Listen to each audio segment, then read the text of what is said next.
Good evening, everyone, and welcome to the Ordinary Left Festival of Ideas.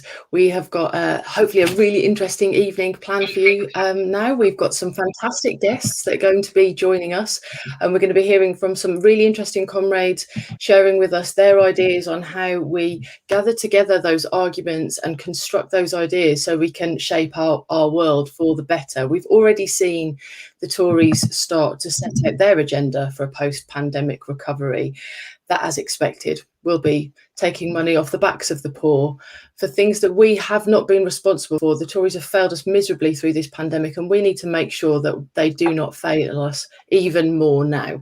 So we've already seen that they intend to make this cut to universal credit, which is absolutely disastrous, increasing national insurance, and no hint at all from them about a fairer taxation system, and bringing in wealth taxes or undoing any of the many problems that exist in our tax system. So I've got some fantastic guests that have spoken and written on many of those ideas in the past, but with the ever increasing challenges that we face, I'm hoping tonight we're going to bring those ideas more to the fore and develop them even further, particularly in light of the fact we have COP26 coming up, and we want to reinvigorate the ideas for a green post-pandemic recovery as well. So Belle, I'm absolutely delighted to meet you. We've never met before, so thank you very much for joining us.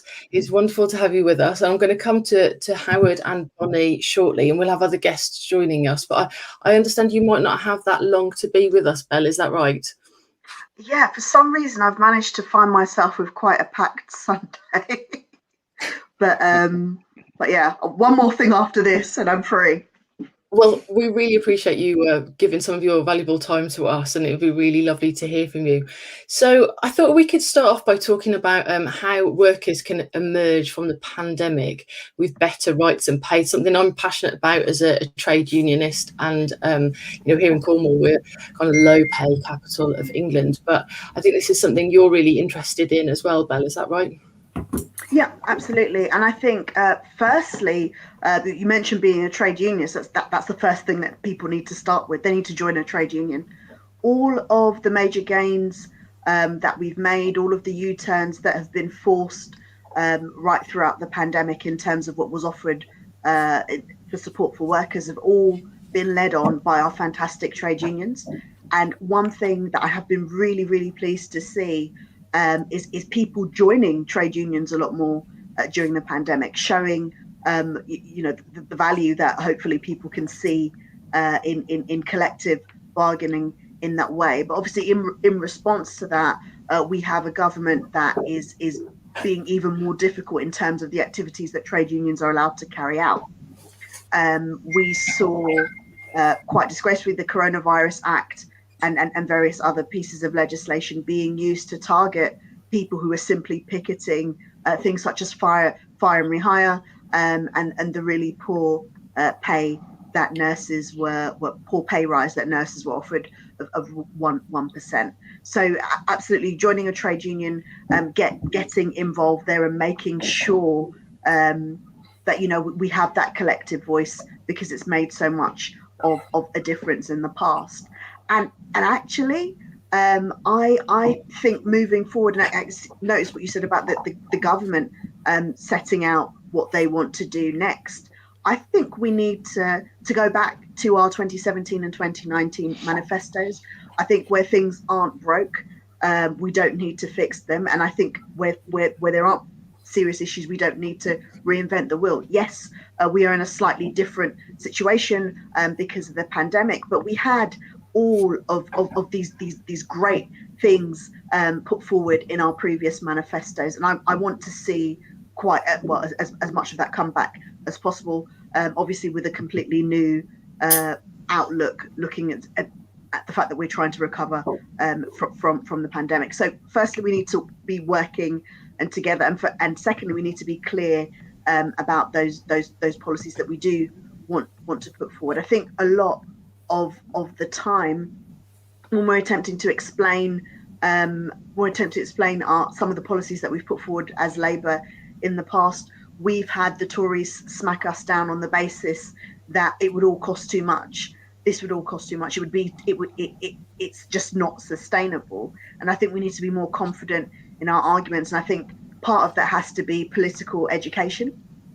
Quite a lot across our movement. I think a lot of people are lacking in the history, and this includes myself, in terms of all of the things that have gone in the past, the things that we have been able to achieve, understanding the economy as it is. All of these things we are seriously lacking. If there was better education in terms of what can be achieved, and in terms of our politics, in terms of why we ask for what we ask for, and if there were more people involved in trade unions, if we were having that impact in our numbers, I think that would make a major difference. Thank you very much for that, Bella. I totally agree. So I actually work in trade union education these days. So we've been really busy over the last year, busier than ever, because more people are coming forward. But I'm hoping that's going to continue to grow. But certainly, I mean, even for me now, as I've been in the trade union movement for a while, but I'm still learning. And that kind of inspiration from the past, I'm rereading some of the old kind of battles and things, fights that we won. And it's really inspirational, because you realise actually people did it in worse conditions. We can do it again now. Howard, I'm sure you've got something to say on trade unions and the battles that we're fighting at the moment, haven't you?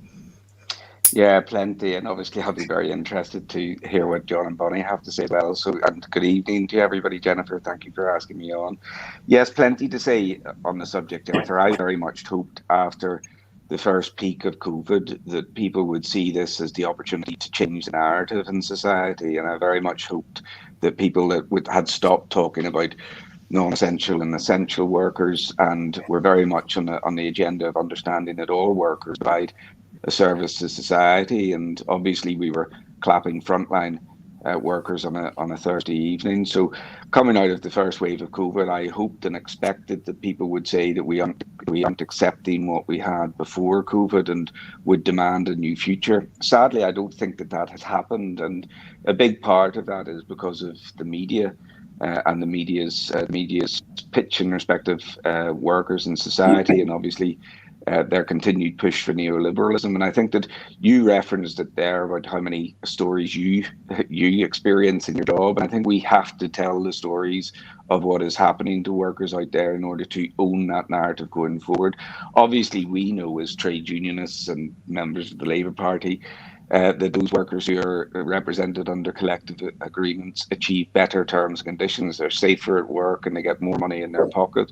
But what wider society doesn't see is that collective agreements now only cover roughly 25% of workers within the population, and all the gains that we previously made were when collective agreements covered 75-80% of the population. So we need to return to that, and that's all about collective bargaining that was in the 2017 manifesto, and we need to expose the plight of workers out there. And the examples that I use are obviously British Airways, who chose to issue redundancy notices to 40,000 members of staff who at that time were in mental torment over the prospect of losing their jobs over COVID itself. And those members of staff had made for British Airways £1.9 billion the previous year.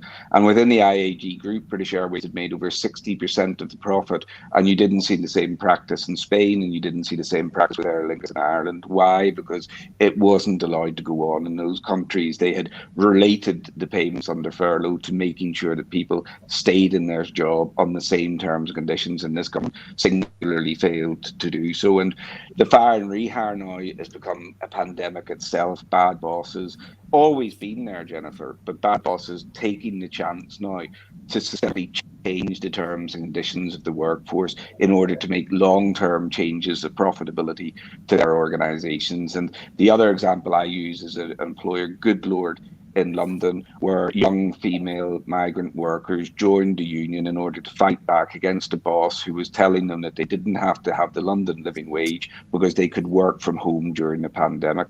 And the reason why I use that example is because Good Lord's practice, their model, their business, is providing flats to students.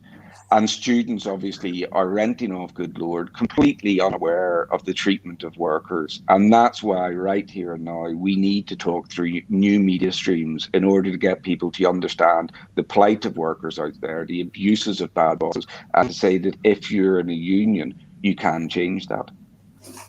Yeah, absolutely. Some really useful examples there, Howard. I think comparing how badly workers get treated in this country to the same by the same employers, you know, in other parts of Europe as well, is really revealing.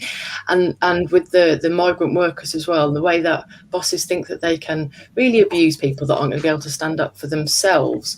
And that idea of sectoral collective bargaining, it was one of those things that, as a bit of a trade union geek, gets me really, really excited. And it's slightly harder to explain but you know, with people like yourself talking about it now, and I just think we can't talk about it enough, so everybody realise how all-encompassing our ideas from 2017 were, and how many people would be so positively impacted by those policies. Bonnie, if I can go to you next, because you also work in the trade union movement, don't you? And you must have seen lots of bad practices, but also you're part of the fight for getting those better rights and pay for your workers. So how are things going with you? Yeah, it's a very difficult time. I look after people working on the railway in my job. And what we're seeing now is the transfer of the whole infrastructure of the railway into some new model that's been decided by the government. Because what we've seen is the companies that have been running the trains are largely foreign owned, and the profits have been massive. Our fares in this country on the railway are considerably higher than they are on the rest of the continent. So passengers are getting a bad deal. The general public's getting a bad deal. We're getting more traffic on roads. Obviously, it goes against all of the environmental initiatives we need. Meanwhile, fares are being subsidised elsewhere in the world because of these foreign-owned railway companies that are running our trains. Meanwhile, the people that are working on it are now facing a potentially massive upheaval in their ability to hold on to their jobs because the railway received an awful lot of money through the pandemic because it was recognised as a key part of the infrastructure to keep the country moving. That money's stopping now. And what happened was a lot of that money then obviously went straight to the train operating companies. The companies need to be owned. It needs to be nationalised. We need a nationalised railway that provides a good service for people. And we need to take a look at restructuring the fares and encouraging people onto the railway and get them off the road. Let's start looking after the world as well.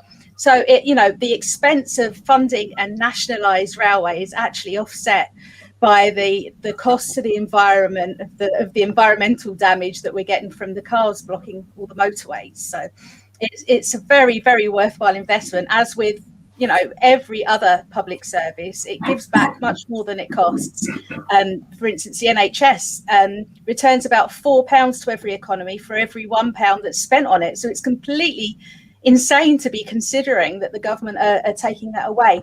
But the only way we can challenge this is collectively.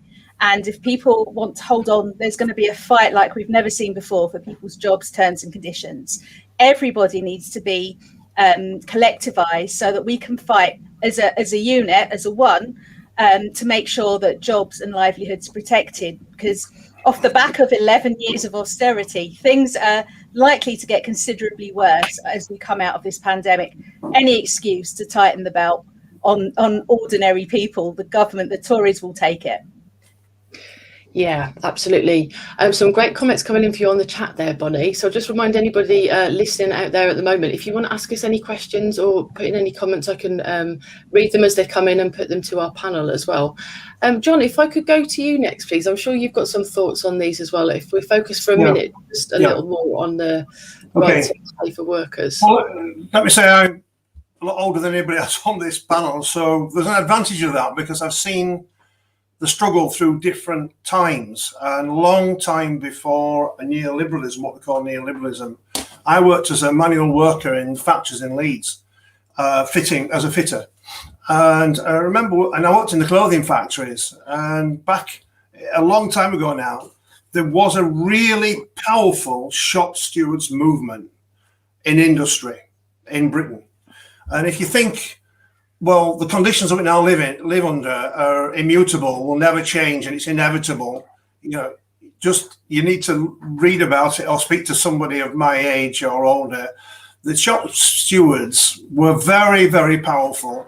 They were rooted in working class communities and in the factories and the workplaces, to the extent that you would see movements taking place which did hike significantly people's conditions and wages back in the 1970s. And I'm thinking about something that's not really been spoken about, because we've talked about the Dagenham situation in Dagenham, but in Leeds, the clothing factories were enormous.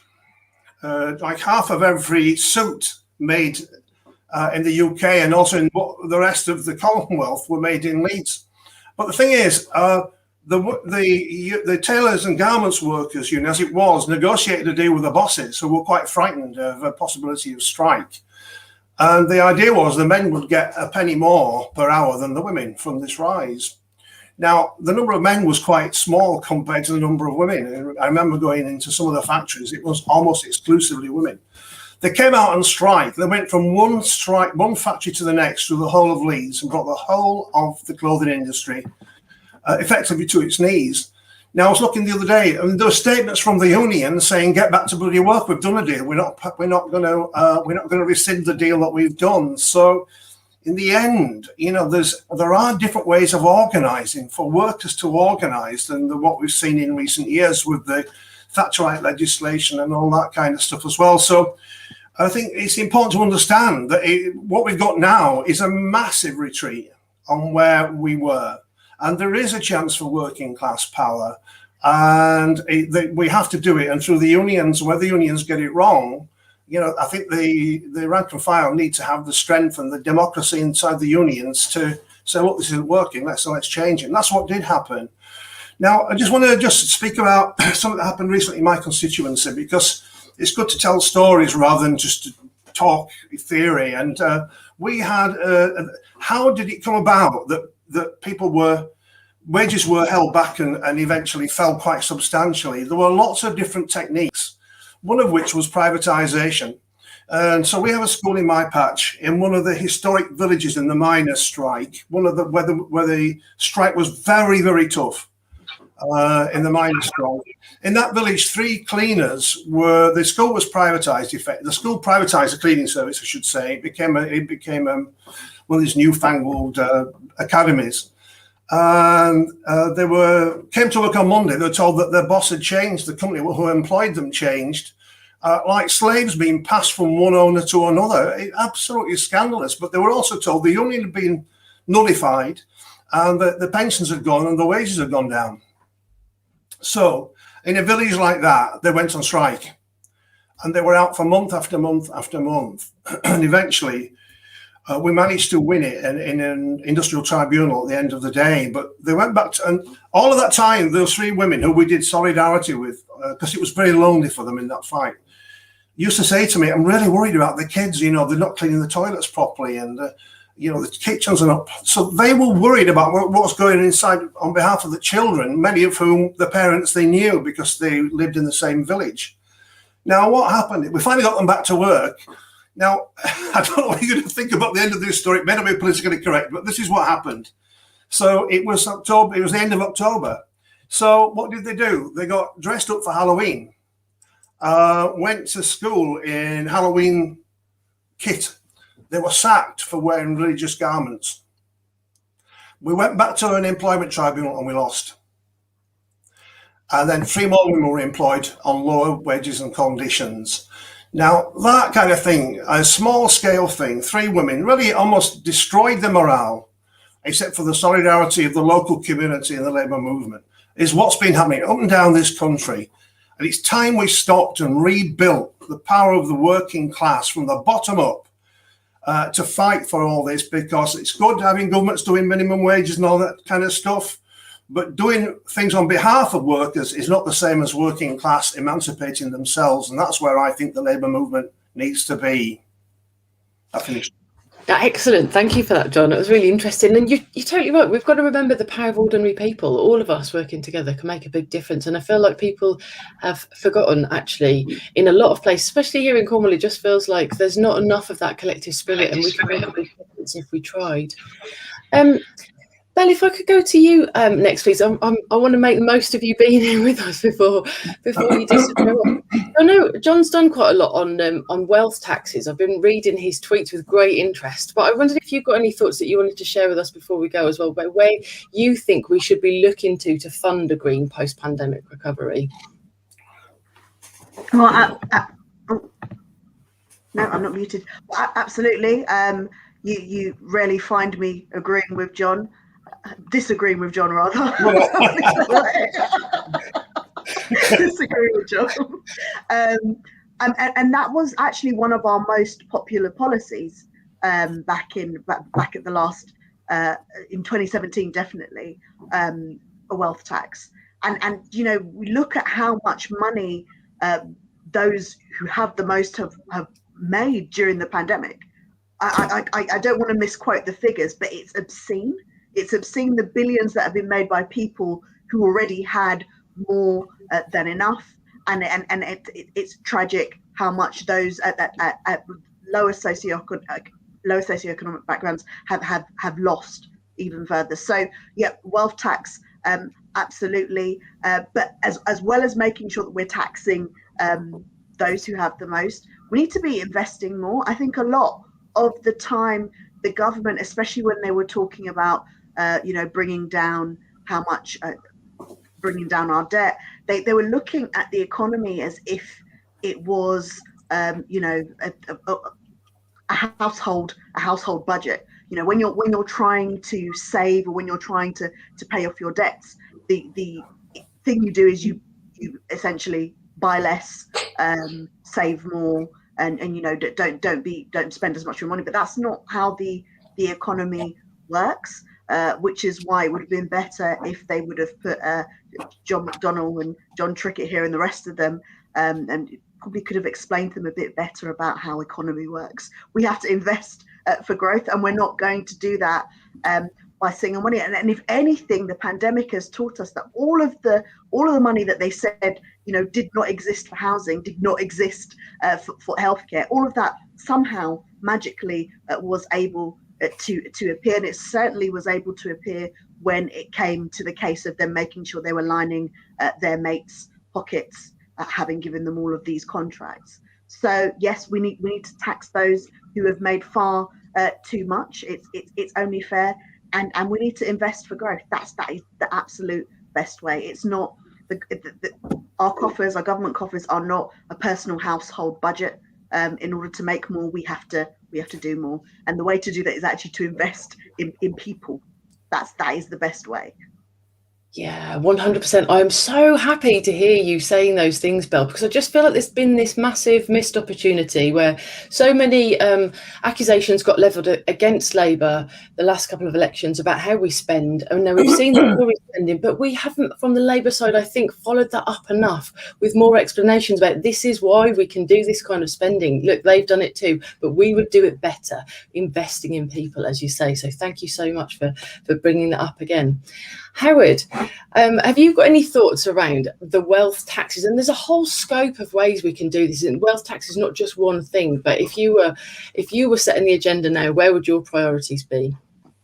Well, I do think it is a binary choice, and obviously both Belle and Jon have referenced that. Jon has been very vocal in the House on it.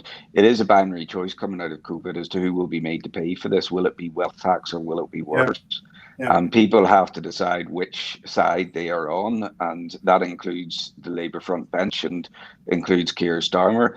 The wealth tax is obviously the implementation of wealth taxes. You can talk about tax avoidance and you can talk about tax havens, but the simple reality of it is that individuals and corporates are making vast amounts of money during this crisis and have not been taxed for it. And if we take the supermarkets, for example, that got business rates relief and they eventually were forced to give that business rates relief back because they were making absolutely billions through a crisis and getting away with paying very little tax. So it's an obvious choice that is out there. There's obvious options in respect of mansion taxes that we should be talking about. Obviously, we should be clamping down in respect of tax havens, and obviously we should be taxing the wealth that exists in society much more, taxing assets instead of taxing income. And the recent debacle over social care is the worst of the examples of it, that suddenly there is a recognition within society because people have been released, if you like, from hospitals into care homes, discharged into care homes when they got COVID,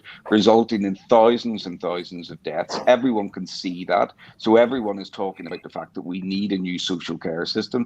And what is the government's response to that? To say that we will tax national insurance, which is obviously going to tax the poor disproportionately to the wealthy, because of the way national insurance is geared, when in fact that was the moment and time to say we will tax wealth. Now, there's many ways that it could be done, with bonds that are attached to mansions, using a form of equity releases so as people have to take money out of those massively wealthy assets, clamping down on inheritance tax avoidance. These are things that Labour should be talking from the rooftops about, and were in 2017, I have to say.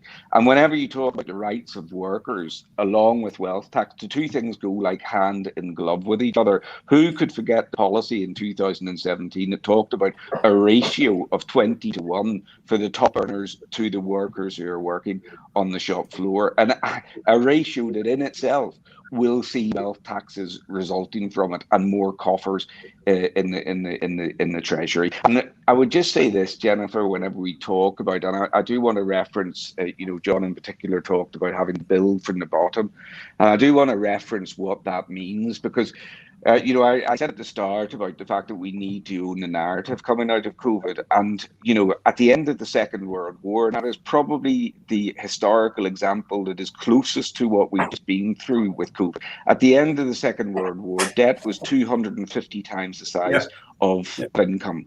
But that didn't stop people saying we want 1 million council houses. It didn't stop people saying we want a social state, we want an NHS, and it didn't stop people saying we want our kids to go to third-tier education, working class kids to third-tier education, without the saddle of debt that we now have in 2021. And it's that type of ambition that we need now to speak about on behalf of working class communities. And the way to do it, and this is the essence of this, we can all agree that we have to have something that is organic, comes from workplaces, comes from our communities, gives confidence to people to build, gives confidence to people to be in a collective. But how do we achieve that? And right here and now, the only way to achieve that is by us talking about new methods of communicating to those people in those communities. How can we own the message? If we rely on mainstream media, if we rely on the right-wing media barons, then we will not own the narrative. They will fall into populist debate about whether or not you should be in Europe or out of Europe. They will fall into populist messages that are in fact racist messages, when they should be talking about class issues of socialism. And that's why it is so important right here now that if we are to build in those communities that we desperately all want to build in, and in those workplaces, to give power back to the shop stewards that Jon referenced, then we have to be able to give the message through our own media streams in order that people can realise the injustice of the society that they live in, but also so as people can realise that there are different societies out there that have different rewards for the working class. And it is vitally important, Jennifer, that we do this now, in haste, in hurry, because we are going down the path of a green industrial revolution. And if we're not careful, once again, Jon referenced the share dividend of Margaret Thatcher, this shared democracy, own shares in a company, and you will be democratizing the economy. Absolute nonsense. But as we go into the green economy, we will have the same arguments, if we're not careful, where we will have a green economy that will be owned by the same private industry that owns gas and electricity now, same monies in the hands of the fewest people, when in fact it should be owned by the state. And state ownership is key to the narrative that we need to discuss now, go into green energy. And if we don't own media streams, we'll lose the message. Yeah, absolutely. So I've got to come to you on this now as well, Jon, because you've been doing a great job on Twitter of highlighting many of these issues. So I know you've got tons to say on it as well. Thank you. Yeah. Well, I'm not going to give all the figures because they're boring, but they are very, very stark. And if you're not following me on Twitter, do so, because more or less every single day we're putting out data which is absolutely crystal clear and double and triple checked, so we don't make any mistakes. And you'll have loads of armory, because I agree with Howard completely. We need new media. That's what this is tonight, communicating in new ways, getting around Murdoch. We can ignore Murdoch if we can communicate directly, but also the power of organizing, the power of political education, and the power of giving confidence to people that our arguments are correct. And that, I think, is a central part. So the stuff Some people say to me, you're only ever doing figures and statistics. I am, because I want to give people ammunition when they're in the pub or when they're at work or at home or wherever. You know, did you know X, Y, or Z? Now, so here's a new one I haven't said before. Why is it that our country doesn't tax wealth, but it taxes income? It taxes income, but it only taxes one kind of income properly, and that's earned income. But if you think about it, there are lots of people whose income is unearned, and often it's quite large amounts of money. I'll give you, for example, dividends. People who've got a large amount of money, invest in a company, it pays a dividend. It's unearned income. You haven't earned it. You've just put some dosh into shares. It's unearned income. And the other thing is capital gains. If you've got, I'm not talking about houses now, because I think we should be careful about taxing, doing more to tax houses. But if you've got wealth and it increases from one year to the next, effectively, it's unearned income. You didn't earn it. It's just because the asset increased in value, partly through all sorts of magical effects of the so-called free market. But dividends, investments, capital gains, all are taxed less than earned income. I'm just going to give you the quick, three figures really quick. Earned income, the basic rate is 20%. You pay £1 in every 5 above a certain level. Dividends, instead of 20%, you pay 7.5% tax on your dividends. And on capital gains, you pay 10%, half what you pay on earned income. Why is it that we don't tax wealth and we don't tax unearned income to the same extent as earned income? What I think it shows you is, after all, we live in let's call a spade a spade. It's a capitalist society. It protects capital and wealth and exploits the earnings of ordinary people. That is what's going on. And even our tax system reproduces all of those problems. And as a consequence, you know, people on ordinary incomes, low incomes, and even middle incomes are paying more tax than the wealthiest. And that explains quite a lot. Now, somebody said they like my story. I'm going to tell you another story if I can. Is that all right? Yeah, of course. You may have heard this, but back in 2016, I became aware of two 28-year-olds. The first 28-year-old came to my office and she says, John, I got kicked out of school when I'm 15, a bit like you. And I said, oh, yeah, well, we'll draw over that bit. But yeah, I did get kicked out of school when I was 15. And she said, well, I went off to work in a shoe shop. And then I got a job looking after people who were incarcerated because they'd engaged in criminal activity, but they had serious mental health issues to deal with. And she says, John, I found something that I'm really good at. I love it, and I can help people in the doghouse, basically the most difficult situation you could almost imagine. I thought, my God, what a woman. I'm not sure that I could do that, but she said, I love it. But then she said, my boss was so, and I've got no qualification, my boss was so pleased. He said, I'm going to put you on one of these courses and you'll get some money and you'll be a trained nurse and therefore you'll get higher income. And she said, I was just about to go on it. And what struck me? Cancer, 24 years old. She said, it's taken me 3 years to shift the cancer, but I've beat it. And then, so I went back to my boss, went back to work, went back to my boss, where I've always wanted to be, and the government's abolished them. You don't get no bursaries no more. So my boss has said, I'm stuck, I'm on low income, I'm stuck, I can't make progress in my life. And I can't tell you, I was choked. You know, as anybody would be, I was choked for her. And we said, well, we'll do everything we can, we'll write to the boss. But in fact, the choice had cut it away and there was nothing we could do for her. And I thought, here's a woman. She's overcome, you know, a difficult background, poor education, cancer, and the bloody Tories have destroyed her life chances by the cuts that they've made. And it's short-sighted because why wouldn't you use proper nurses to try to look after people in case of need? Now, she was 28 years old. Now, after she went, the following day, I think it was, I read about another 28-year-old in the papers, Duke of Westminster. His dad had died. Now, yeah, it's sad if anybody's dad dies. I don't want to make a point out of that. But, and by the way, she was paying income tax. That's the point of the story. Even on a low income, she was paying her income tax. His dad died. And they so arranged their affairs that the billions of pounds that were passed across from old Duke to the young Duke paid no tax, or reportedly paid little tax. I better be careful. I don't want to get sued. But we've got a good lawyer online, so he'll help us out with that one if we get. And I thought to myself, you know, he owns thousands of acres in the centre of London and elsewhere. Last year, we keep an eye on him nowadays. Last year, I've got the figures for his wealth increased by £136 million in a year. It's worth £10 billion. £136 million in a year, not by working, but by sitting on assets which are appreciated in value.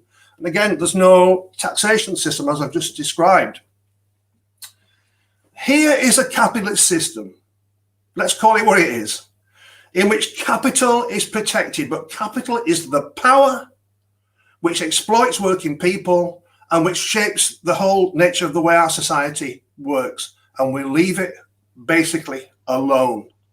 Whereas working people, the kind of woman that I just described to you, are left.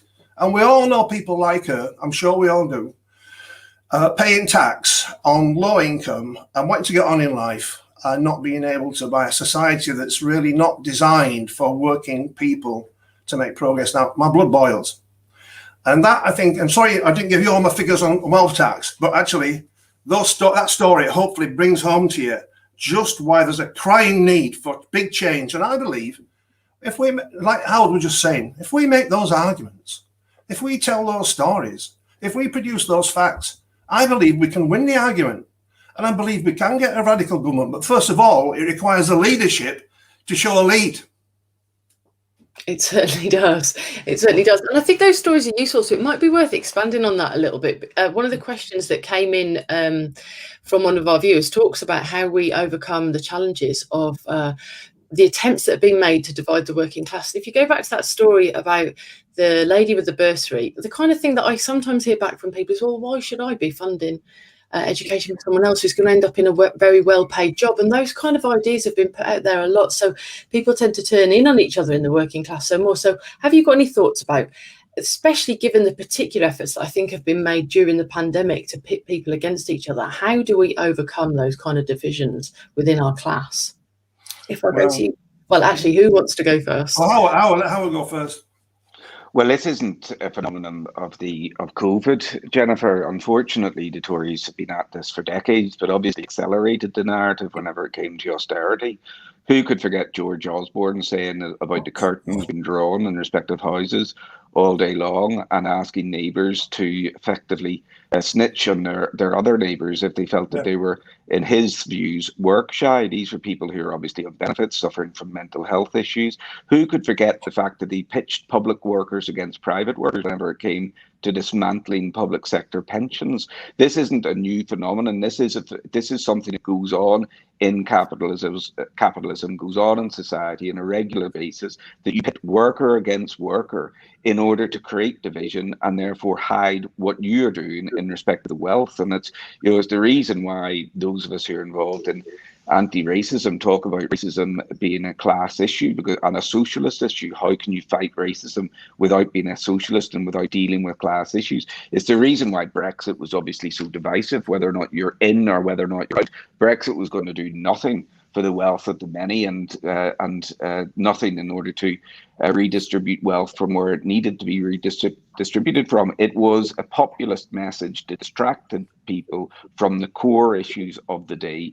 And it is about education. And people do have to now start understanding and accepting that debt is a stranglehold in society. It was Tony Benn who talked about how clever Margaret Thatcher was with debt, about how she realised whenever she gave people the opportunity to buy their homes, that by giving themselves mortgages, they were far less likely to take industrial action, and it would be far easier for her to attack the trade union movement. And right here now, we have a whole generation of children who are being forced down the route of third tier education. It's becoming normalized that every single kid is pushed towards third tier education. Why? Because that is a monetized education system that puts kids in debt before they've even reached a working age. And these things are then connected as to whether or not people feel that they are emancipated to take their own action to change their own lives. So it is, again, all about communication, all about giving the story out. We have to make sure now, coming out of COVID, that we do not allow this private worker against public worker to be the pitch that the Tories rely on. And I'll give a couple of examples in respect of it. Haulage drivers right here now are receiving massive pay bonuses to come and join the likes of Tesco's. But those aren't things that are going into their real term wages. This isn't a change to their wage packet that will continue for year on year. These are one-off bonuses that are being paid to them in order to get them into employment. Whereas if they were in a trade union, they would have those as permanent changes to their terms and conditions, permanent changes to their wages. And we talked at the start about sectoral bargaining. And what does that mean? Well, there's an example for people if they don't understand what we are saying whenever we use the phrase sectoral bargaining, which is too often used. We are talking about minimum standards in industrial sectors. And there's an opportunity within haulage to say right here and now that across the board, we will have a minimum standard for haulage drivers. And we will not allow you to employ them unless you meet that minimum standard. And then that minimum standard gives the opportunity for people to go forward and grow their wage year on year. And let's look at the example of the public sector at the moment, still going through enormous cuts from the Tories, then having to be implemented by local authorities, many of whom don't want to do it, many of whom do it with relish. But look at the public sector right here now and the way that they've been treated coming out of COVID. Let's take the NHS as the example. Nurses, frontline workers offered 3%.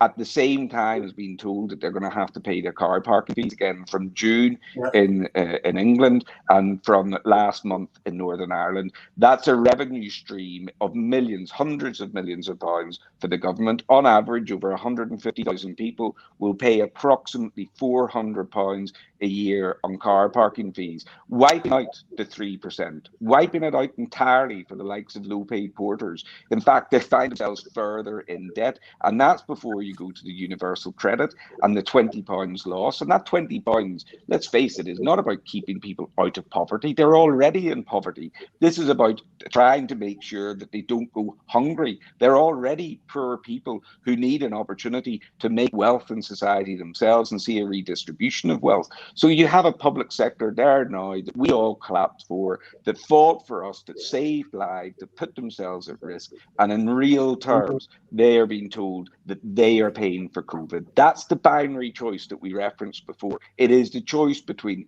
wealth or workers paying. And we all know which side we stand on, but we've got to get the message out there, and we've got to have more MPs like Jon who are prepared to get up in the Commons and talk about it in those terms. I think I'm right, Jon, in quoting a no holding back figure, that since 2010, workers' wages have gone down in real terms by about £400 million, while the richest 1,000 in the country have increased their wealth by over £500 million. And let's look at the minimum wage. Trillion, is it, Jon? Billion, sorry. And let's look at the minimum wage, a system that is obviously steered towards allowing young people to be taken advantage of whenever they're paid less money for exactly the same work. But that minimum wage, and people referring to it as a living wage, is nonsense. That minimum wage has gone up by 90 pence an hour since 2010. And we just referenced the extraordinary wealth that no holding back is exposed, that is going to the top 1,000 people in the country. This country is broken. And as we go into the discussion about what we expect out of COVID, and as we go into the discussion about green energy revolution, people have to understand that it's broken in order to be able to demand a different tomorrow. Absolutely. Thank you, Howard. On fire as always. So, Jon, any other thoughts on how we overcome divide and rule for the working class? Well, obviously, look, this is what I think goes on. A big picture argument. It's a bit simplistic, but anyway, I'm a bit simple at this time on a Sunday night. But there are two ways of building a majority for a government in our country. Either the wealthiest persuade middle-income people that the poor are a drag on society, and also black people, disabled people, and all those other groups that they put into that as well, so that you create a 2/3 society of the rich and the middle, or we build a movement which embraces middle income, middle Britain, you might call it, and poorer Britain. And I think what's clear now, with the last, certainly since the banking crash, is that those on middle incomes, middle Britain we might call it, are being squeezed and squeezed and squeezed. Their jobs are being attacked, being de-skilled. It's being privatized and outsourced. The kids are coming out with 20, 30, 40 or 50,000 pounds worth of debt around their necks. The price of houses, which they would have an expectation to be able to buy as their children, are out of reach because of the way the housing market is being manipulated by the property developers.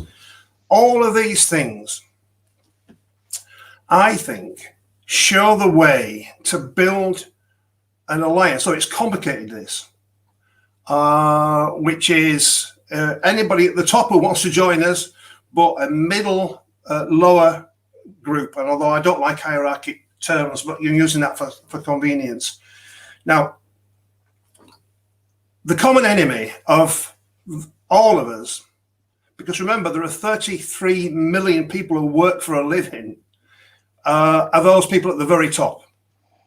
They've just been seizing money and enriching themselves at the expense of everybody else, about public services, even our road services, which have been left potholed. Everything you look at, our incomes, our kids' futures, our grandchildren's futures.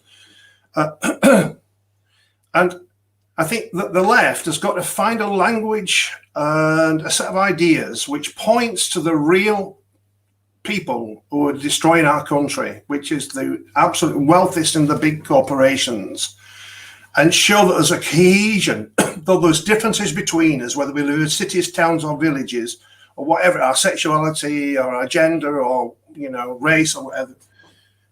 Our common interest lies in resolving this social justice question. And that, I think, is what is raised by the problems of COVID. COVID raises the question of social justice. And so I think, you know, it's got to be done now. It's not easy, this, because they're very clever, especially the media, pointing to people and saying, they are not us, these black people or these gay people or transsexual people or whatever. They're not us, are they? They're the ones who are the real problem. And lefties are not us either.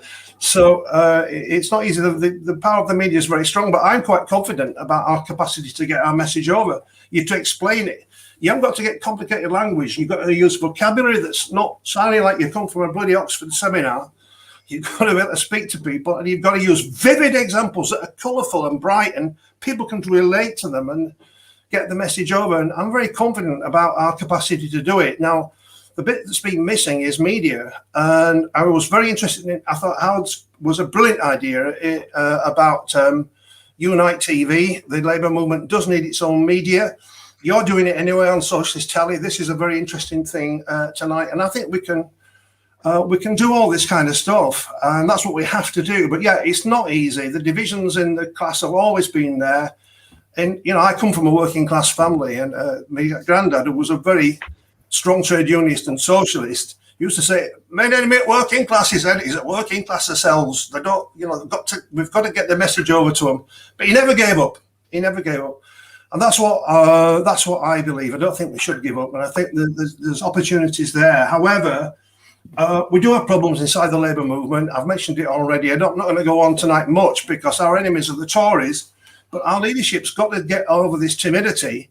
It's got to get over the idea that we lost the election because we were too left-wing. Our policies were very popular. There were one or two issues, one of which our present leader was very much associated with, which did us some damage in the general election. We won't go back to that now, but the actual policy, the transformative policies, building a new society, they're still there. There's still people still like them.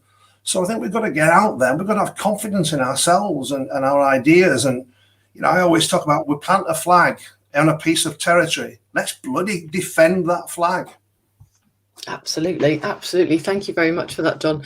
I think that idea that we've just got to get there and talk to people and in relatable ways, that is obviously helped if we are people that, we have similar interests and similar backgrounds as the people that we hope to represent. And I certainly get that when I talk to people about low pay in Cornwall, and they say you're one of the few people that actually gets it, and that's because I live it as well. It's not like I'm doing this out of just goodwill. This is the life that I live with the people that I'd hoped to represent. And I think that it makes a big difference if people are talking, like I said, not from that kind of, not there's anything wrong with going to Oxford, and I'm very happy for the people that managed to get there, but we have to retain a vocabulary that means that we are open and accessible to the people that we want to represent. And so I've just noticed that we've been gate crashed. It's lovely to have you people with us, but I think I should say hello to Ian and Neil. Thanks for dropping in. I'm going to be handing over to you all shortly, but just say how are you doing, Ian? You all right? Good. I'm very good. Very good, Johnny. How's things? Yeah, great. Not too bad. So keeping up the good fight as always. And yourself, Neil, it's lovely to have you join us. I caught one of your shows recently talking about your new book, which is just so fantastic. That's definitely on my reading list when I've got a bit more time. How are you? I'm very well. I'll flog you one at Brighton if you're there. I'm actually ducking that one out for the first time in many years. To my great mates, by the way, Ian and Neil, it's great to see you, comrades. And you, John, and you. How's things, Mr. Trickett? Are you okay? Well, Ian always calls him Mr. Trickett because we once did a meeting in somewhere in the northwest. I don't know where it was, but it's the other side of the Pennines from where God's country is, as you know. And the guy who was leading us through it, he kept on insisting, I'll talk Mr. Trickett now to speak next. Ever since then, he's called Trickett, and I've decided to call Ian Mr. Lafferty. It was better than Mr. I thought it might have been Mr. Lavery. That's better. What am I using? No, Mr. Finley. And on that illustrious note, I'm going to thank the guests for joining me for our little chat, and I'm going to hand you over to Bonnie. I think we might have a video to pop in, so I'll thank you, John. Thank you, Howard. Nice to see you again, Bonnie. And I'll be great to see you again. Cheers, everyone. See you. Cheerio.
Jen, thank you so much for that first hour. That was really interesting to watch and great debates and everything. So now we're moving into the next part of the discussion, where we're looking at what do we mean by ordinary people. If you saw that video just now, you'll have seen that ordinary people can do extraordinary things. And what we need to do is we need to find a way to allow more ordinary people to do ordinary things. I'm absolutely delighted to have the guests I've got on. I've got Claudia Webbe MP, Lavery MP, Neil Findlay, of course, Howard Beckett, and our own Ems. So I just wondered if I could go first of all to you, Claudia. Would you like to tell us what you think about how we make our representatives better represent us ordinary people? How can we go about getting that, and why is it important? Well, look, firstly, thank you for inviting me to this platform. I think it's really important that we have independent media like this, and that we're able to have a place to express that which isn't expressed on the mainstream media. So congratulations for this platform. I didn't catch much of the previous debate, but of course it's important more than ever to get more working class voices in Parliament, of course, because we currently have a government of the super rich, by the super rich and for the super rich. And therefore, it's really important that we challenge that, and we ensure that, of course, we get people that are grounded in their communities, from their communities, part of their communities, into Parliament, that are from doing ordinary things in life. And it's important that we have the proper representation across the full spectrum of society. And that means that we therefore have to be open and inclusive, and we have to be inviting and representative. We have to reflect what we want to see and what we want to be. And in a sense, that means that Parliament absolutely needs to change so that it is more representative of people, my gender, in Parliament is what we need to see. We need to see more people. And of course, as a child growing up, I wouldn't have imagined that Parliament was a place for me, but I knew that I wanted to change society. So I wanted to go where power was in order to bring about the change that was necessary, because I didn't think that it was fair that a child like me should have to face racism, blatant racism, just for walking to school. I didn't think it was fair that a child like me should have to face poverty and hunger, relying on the church handouts at Christmas in order to get some decent food. I didn't think it was I didn't think it was fair for a child like me, for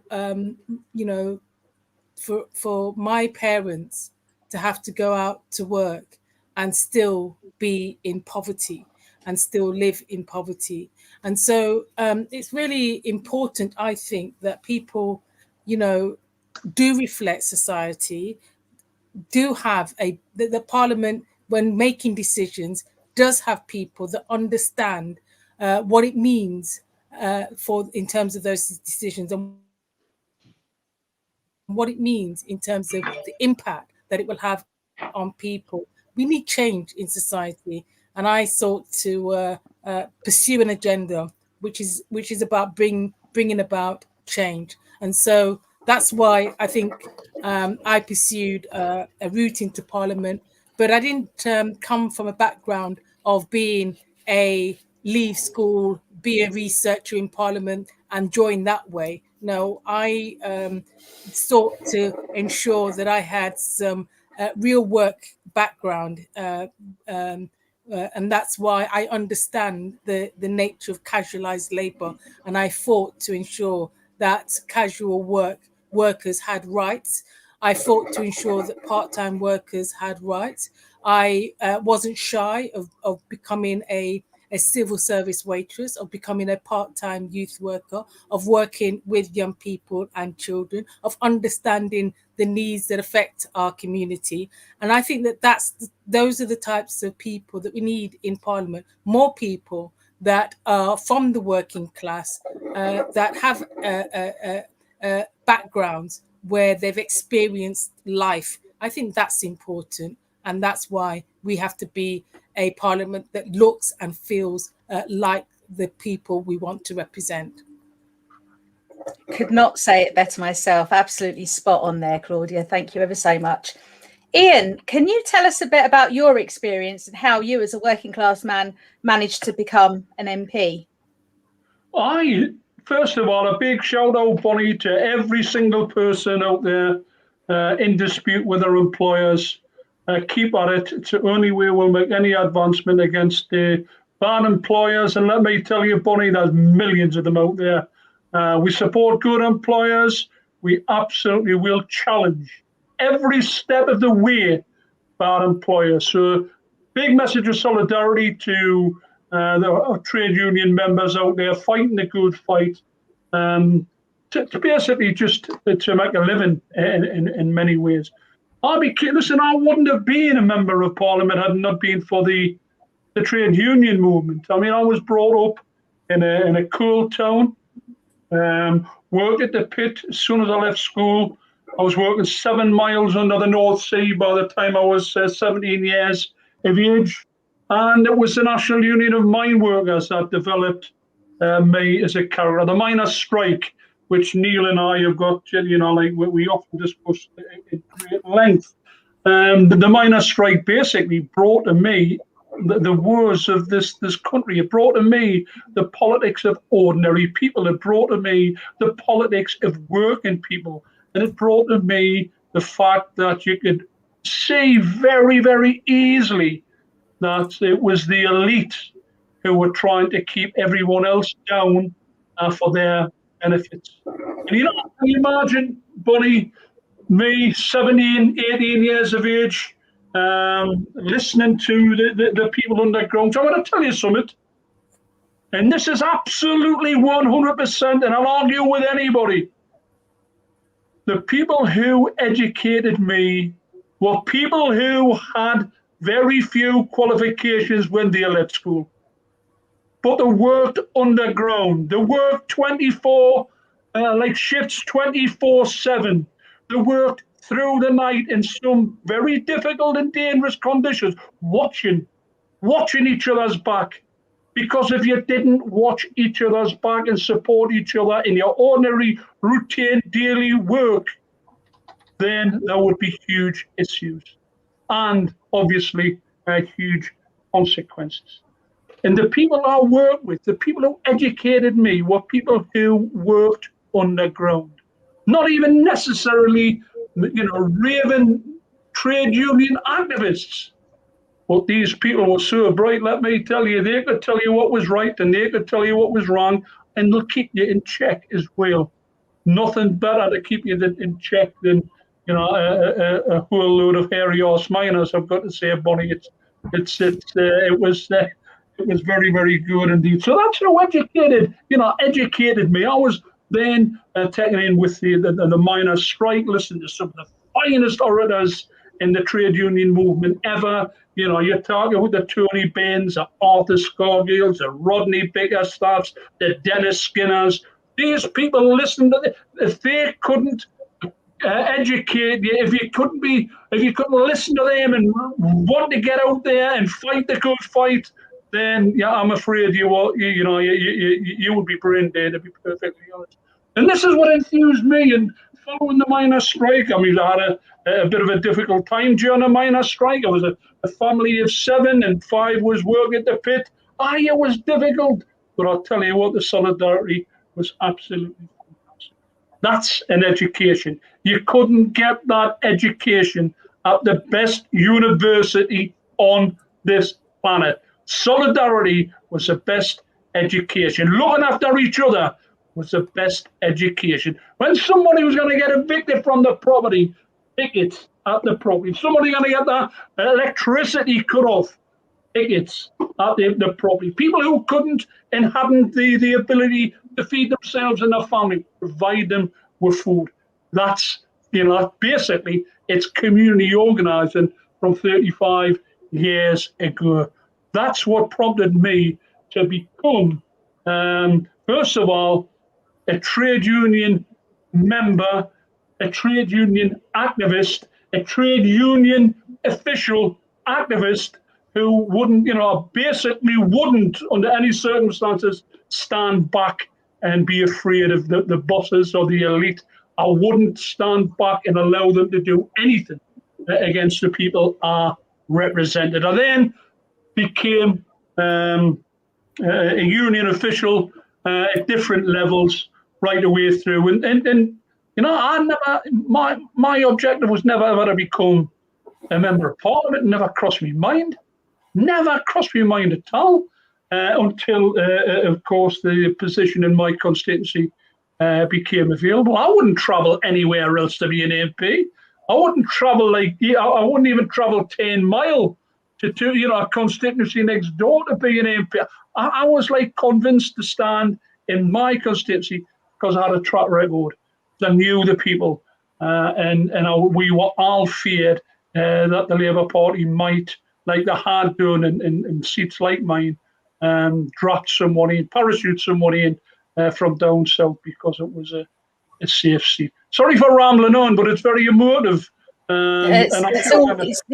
It's all really important stuff, Ian. Thank you for that.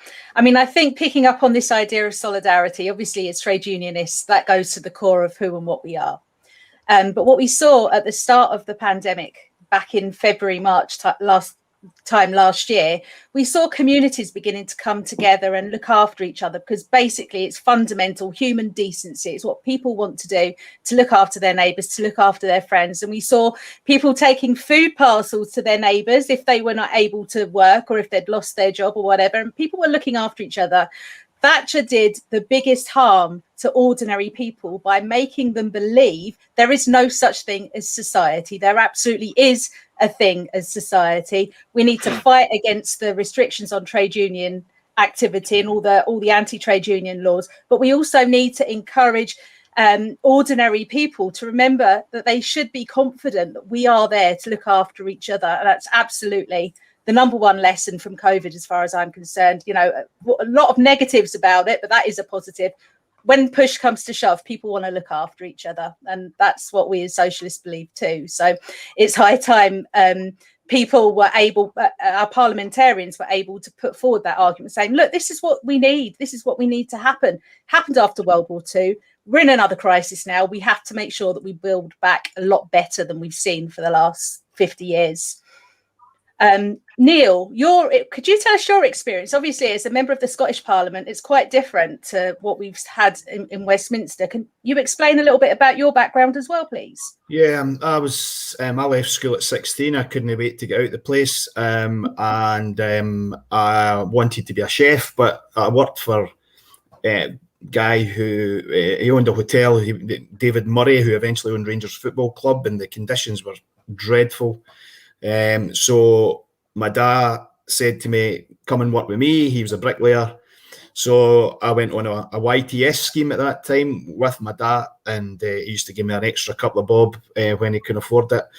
And then I served my apprenticeship, and I worked with him for 10 years. Ian's absolutely right. That was the biggest education I got in my life on building sites, with some of the smartest people I've ever met in my life. The funniest, the smartest, the sharpest.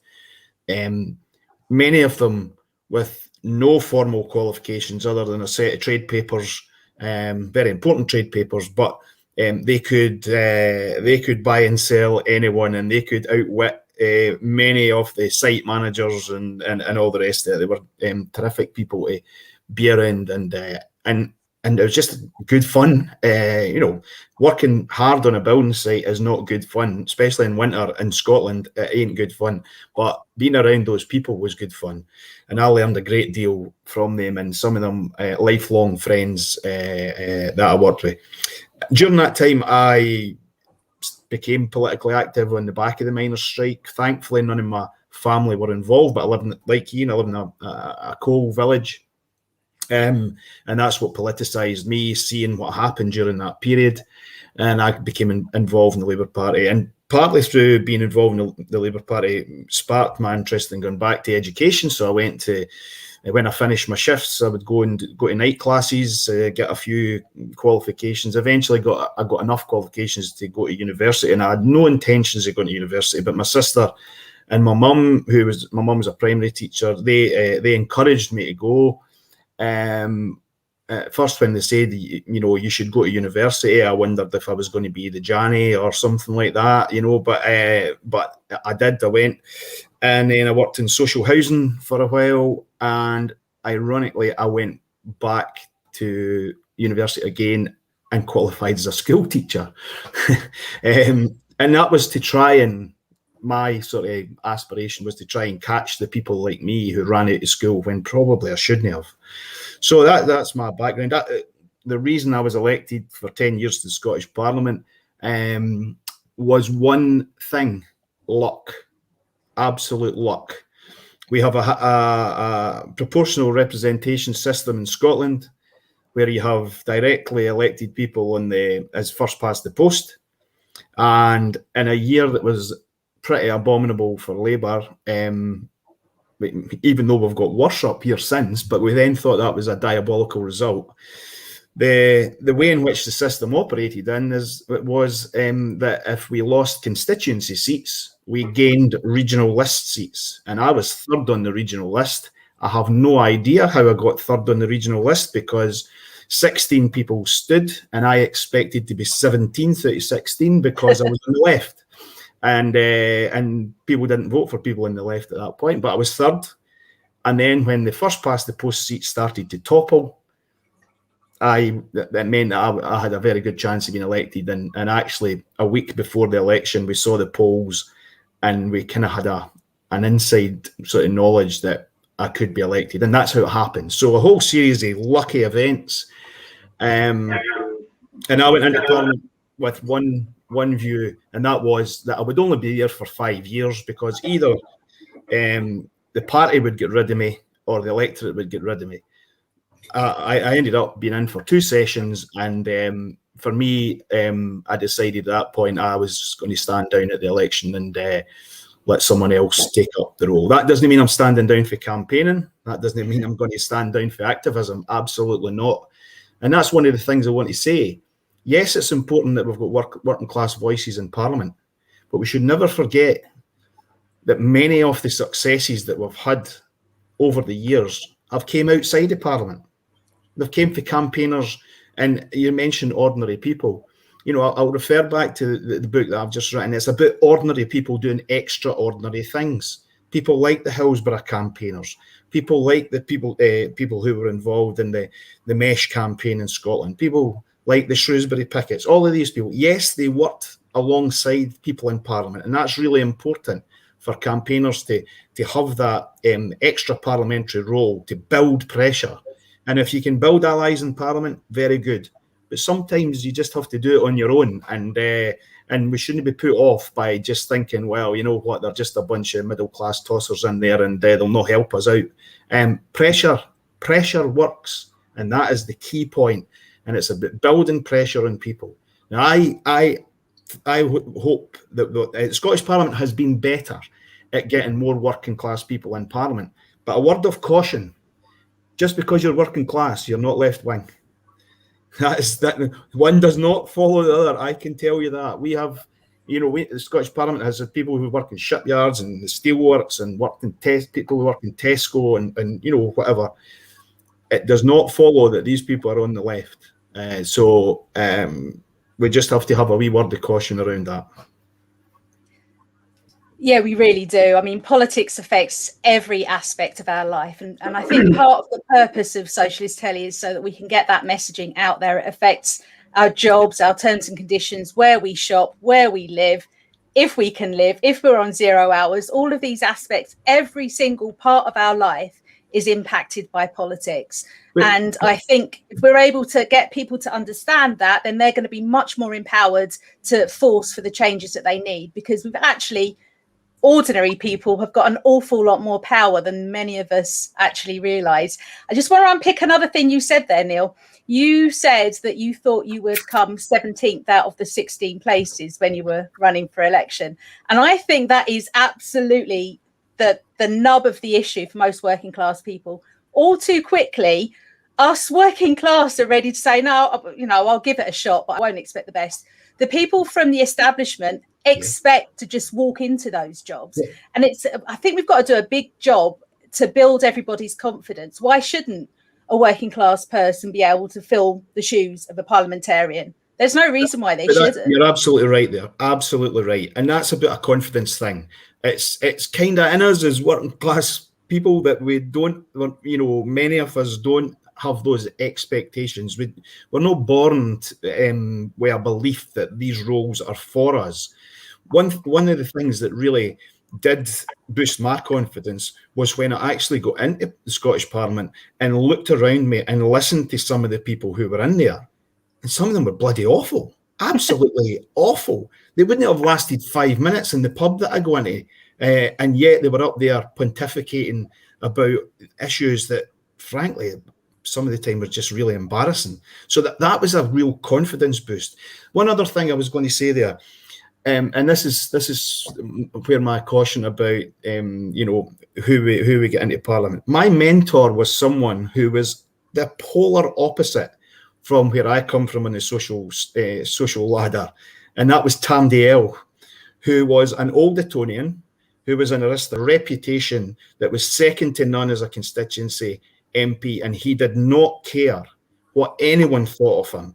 And one of the things he told me when he was encouraging me was, and this is where it is different, he said what was instilled in him when he went to Eton was that no matter if he stood up in that Parliament and was the only person arguing the cause, and often he was, he believed he was right, because that education instilled in him the confidence and self-belief that he was right and everyone else was wrong. And that to me was quite a powerful thing, and it did translate to when I went into Parliament, because very often I would raise cases that everyone was ducking under the seats because they didn't want to take on. But I think I got a lot from that advice from him. He also says, don't be afraid to bore for Britain. That if you've got a case that you know you're right and you think you can win, just repeat it and repeat it and repeat it and repeat it. And I think it's a good lesson. Without a shadow of a doubt. Howard, how do you think we empower more working class people to have that confidence to challenge the establishment and make things work better for ordinary people? Well, Bonnie, it won't surprise you, having heard from Claudia and Neil, that I also would be saying it's the role of the trade unions. You know, it is our responsibility to educate, to organise and to politicise. You just referenced it, and correctly so, that politics is everywhere. The reason why people are in 0-hour contracts at the moment, the reason why we've got insecure work, the reason why we've got the likes of Amazon is because of the political society that we live in.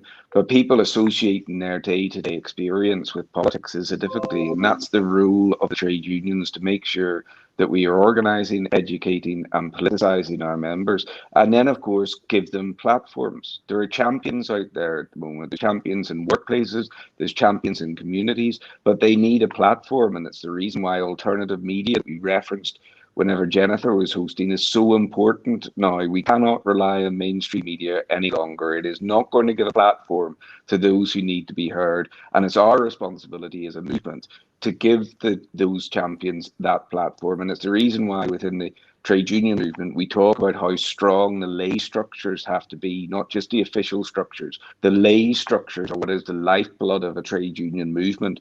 And that is where you'll find those people who will step forward and be the future leaders of our society.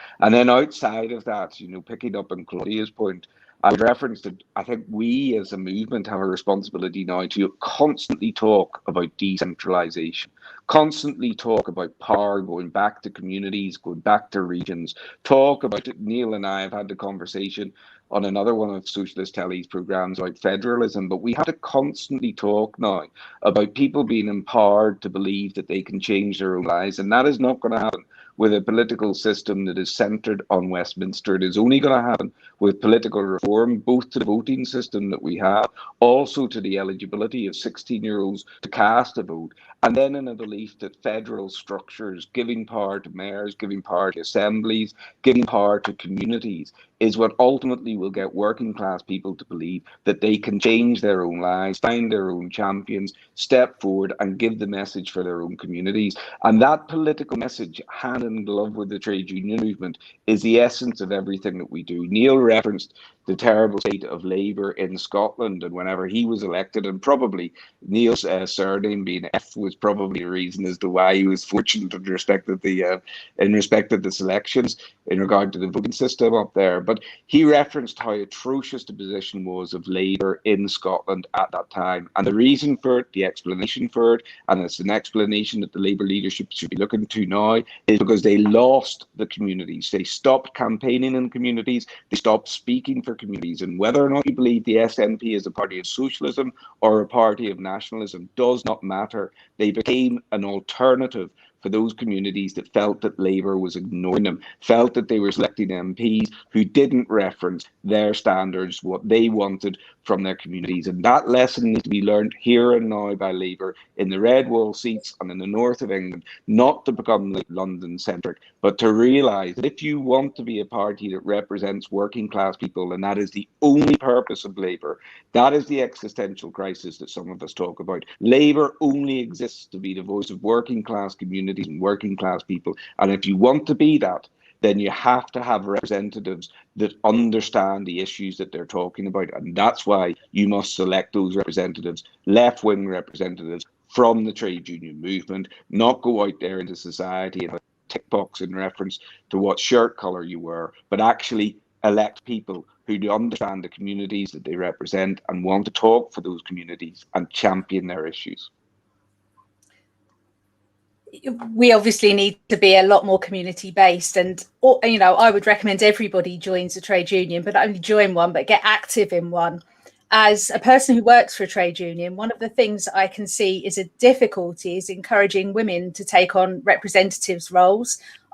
Often the reason given is that they've got other caring responsibilities and things they have to take care of outside of work. But Claudia, as my fellow sister on this show, I wondered if you could say something about the difficulties that we face as working class women to get our voices actually listened to. Well, look, before I just touch on that, I just really want to just lay out why all of this matters. I mean, it really is important that we have an alternative system and set of people in Parliament. We have a cabinet right now in terms of the government where the representation of women is woefully low. One of the worst probably in Europe, if not in the world, in terms of representation of women, save for some authoritarian states. And Britain's cabinet could probably not look too out of place at times in some of the worst authoritarian places. We have a millionaire prime minister who referred to 250,000 a year newspaper column as chicken feed.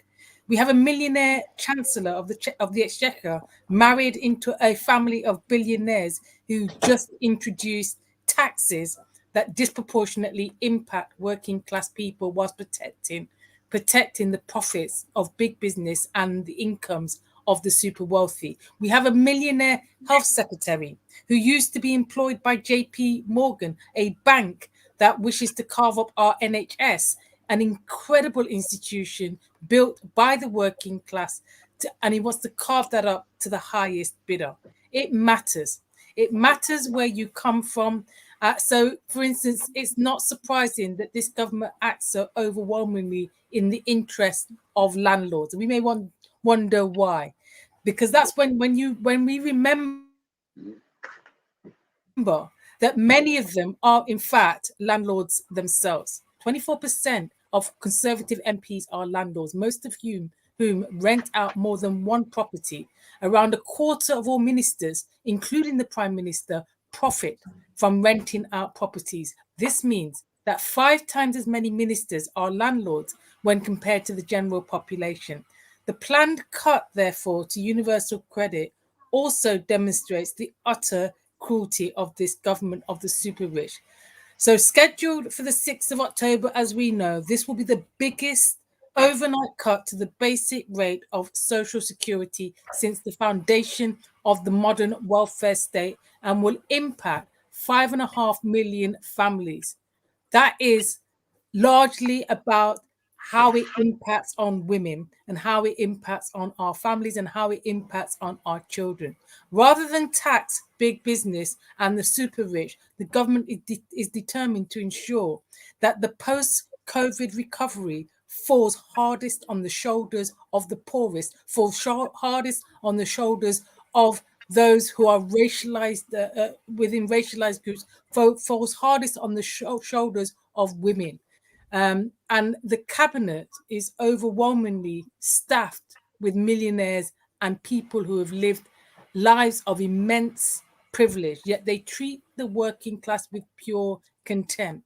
So the scale of what we need to address is huge. 2/3 of the current cabinet were privately educated, and they will systematically deny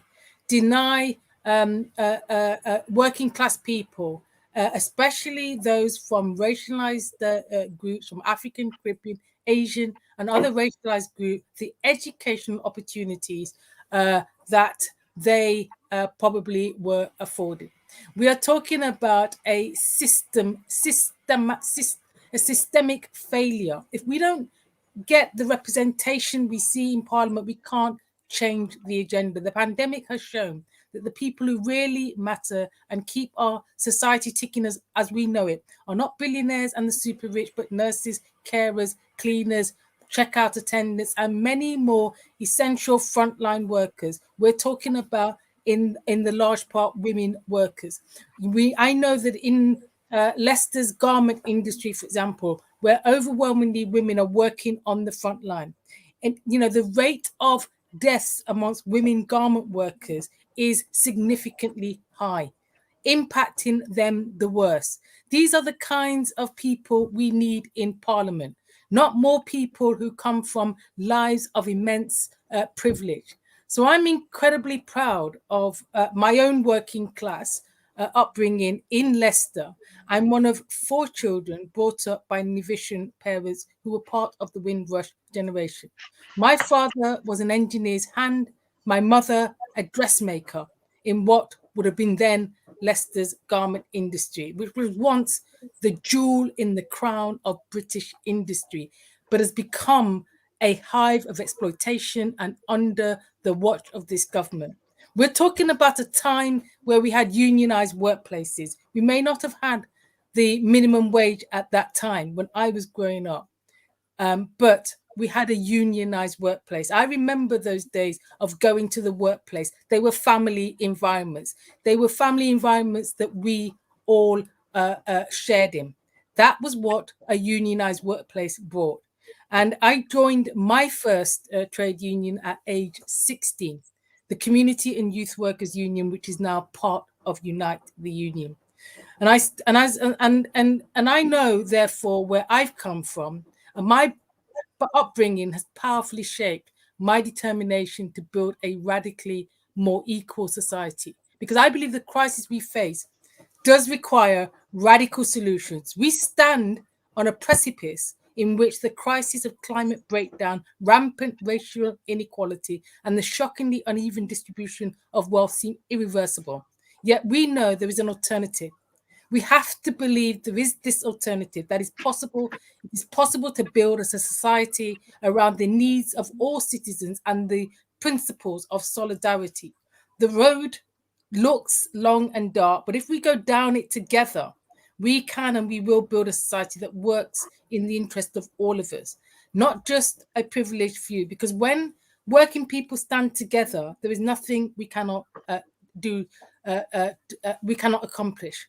So I think in actual fact, I always grew up with the notion that if we can meet the needs of women, if we can tackle the issues that in terms of the inequalities that affect women, then we can save society, we can change the world.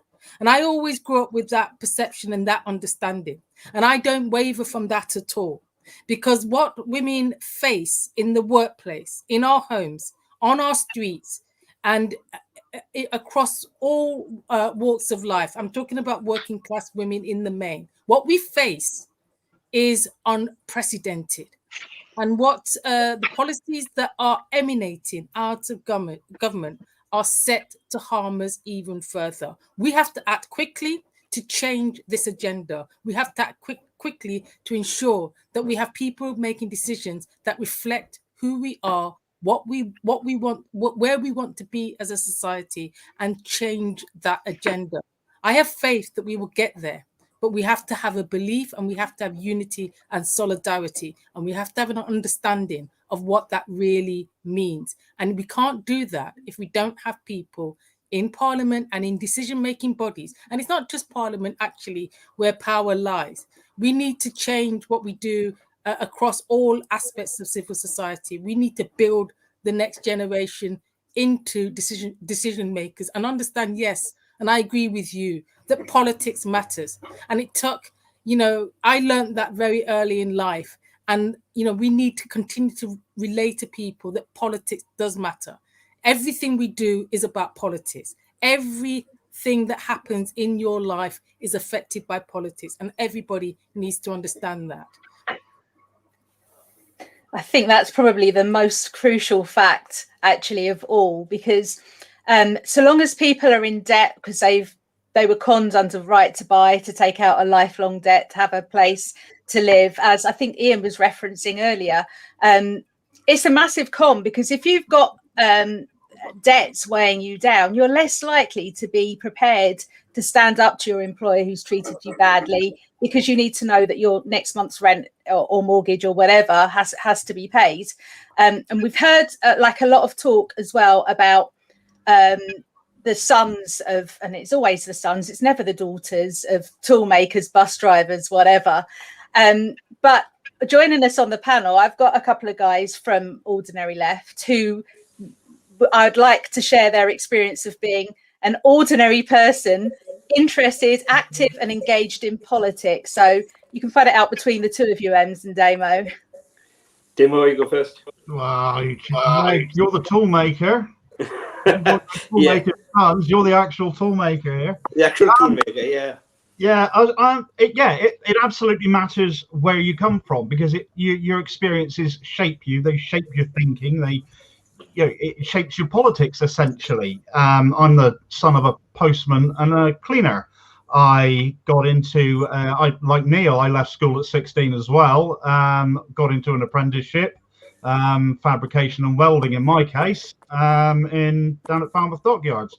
I was down there for served a full 4-year apprenticeship. I'm struck actually a moment ago by the talk of the sort of people that are in Parliament today, the parliamentarians that we have and where they come from. And I'm reminded that I think it was Keir Hardie that, so could correct me if I'm wrong, he said that parliamentarians should wear the clothes of their trade into Parliament. I'm not sure the current speaker would be too keen on that idea, but far too many of them would be wearing exactly the same clothes today as they would be if they were if they were wearing the clothes of their trade, because it is their trade. They haven't done anything else. They've come from a world where being suited and booted is the norm. Me turning up in a boat suit and a hard hat, and somebody would have kittens, I should imagine. But that's the sort of background that people need to come from to be parliamentarians, to actually represent what ordinary working class people want and need, because they are ordinary working class people. They know, they've lived it. And you know, like Neil, I went on and later on did a degree and thought about going into teaching as well. But you know, it does matter where you come from wholeheartedly. You come from a background where you've not had much. I mean, one of my earliest memories is of my mother turning the TV off and hiding behind the sofa with me because the milkman was knocking on the door for money and we didn't have it. And I grew up through the Thatcher years of my parents struggling like that. And of course, I then went into the workplace myself and I did this apprenticeship. It's a skilled trade. The wages don't reflect that. It's dangerous work as well. Again, the wages don't reflect that. The one thing I did get out of that apprenticeship, however, and that trade, I've got great many friends that I'm still in touch with today from when I was working on that trade. It was my first taste of trade unionism as well. It was very much the case of if something was kicking off in the fabrication shop and somebody had done something that somebody didn't like, there was to be somebody shouted down tools. Literally everybody in that shop, bar nobody, dropped their tools, went back to the snack room, and it was debated, it was spoken, it was talked out. And even though I was an apprentice at the time and didn't have a vote, you get back there, boy. This is how it's done, and absolutely right too. It was a fantastic introduction. And it does shape. I couldn't do what I do today on socialist telly as ordinary left without having had those experiences of working class trade unionism and being in that atmosphere with a lot of hairy arse welders. Ian, it seems to be a working class thing. Great, right? It's the circles we mixed in, but it brought me out of my shell. Once upon a time, I was a very shy, retiring person. Don't believe it. No, it's strange, isn't it? But honestly, the experiences I had, the friends I made, the crack, the atmosphere, and that group of people made me who I am today. And going forwards, they will always have been a massive influence on my life, and will influence everything I do going forwards. And whether that's more media work for me as through socialist telly, whether that means daring to enter politics myself for the sake of having some ordinary left representation once more, which we seem to be so sorely lacking in. It's, again, I would agree with Ian. It's not something I ever went into my working life dreaming that one day I might think along these lines, but here I am prepared to do it because it's needed. I'm prepared to put my hand up and be counted, whether I get elected or I don't get elected. At least I'll have had a go. But more and more people around the country, from our background, our class, from our experiences, needs to do that, because otherwise we're never going to get the representation we deserve, because we'll never have the politicians that we need. Thank you, Damo. Did you want to jump in there, Ems?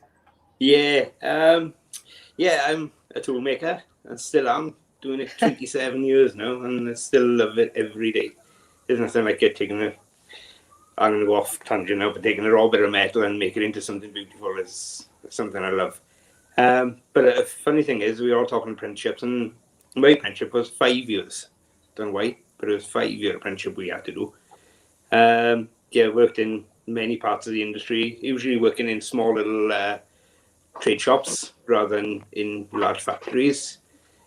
Yeah, so part of growing up very quick. I left school at 16 and I had to grow up very fast, really fast. But the camaraderie and everything that you had in these little trade shops were massive, they were brilliant. I've also done a few years out in Australia as a toolmaker as well. That was very good. I had one little story of working just started working in a factory out in Australia and just above Sydney. And starting a new factory is quite nerve-wracking anyway, but starting in a new factory on the other side of the world was really nerve-wracking. And I was there on my bench, filing away and planning a job and whatever, all nervous, quiet in the corner. The next thing on the tannoy, what comes on was the Welsh national anthem. And all the boys had settled me in straight away with it. Played the national anthem, and I must be honest, being patriotic as I am, I started crying. And then all the boys came on me, all strangers, and settled me in. And from there on in, we were great friends, and I'm still in touch with all of them today. But yeah, it's as far as politics goes, I'm still fairly newish. Been engaged for a long time, but when Jeremy Corbyn came along, it was time to actually get involved. It was time to actually do something and done some campaigns in my local village here in South Wales. I've also now become a town councillor. How far I go in politics, I don't know, because I'm still very nervous. And you're talking about confidence, and I'm probably hearing my voice is a bit shaking now. But yeah, how far I go with it, I like to be a campaigner. See where it comes later in life and how it develops. We'll see. But yeah, we definitely need real people in Parliament. It's majority of people don't know what it's like in the real world. They don't know what it's like to go into work and do a shift and think you got to try and get a couple of hours overtime here, because if you don't get hours overtime this week, how am I going to get through the bills and what have you? How am I going to afford, a family member's birthday or what have you? So yeah, and people in Parliament don't know that. So real people in Parliament is what we need.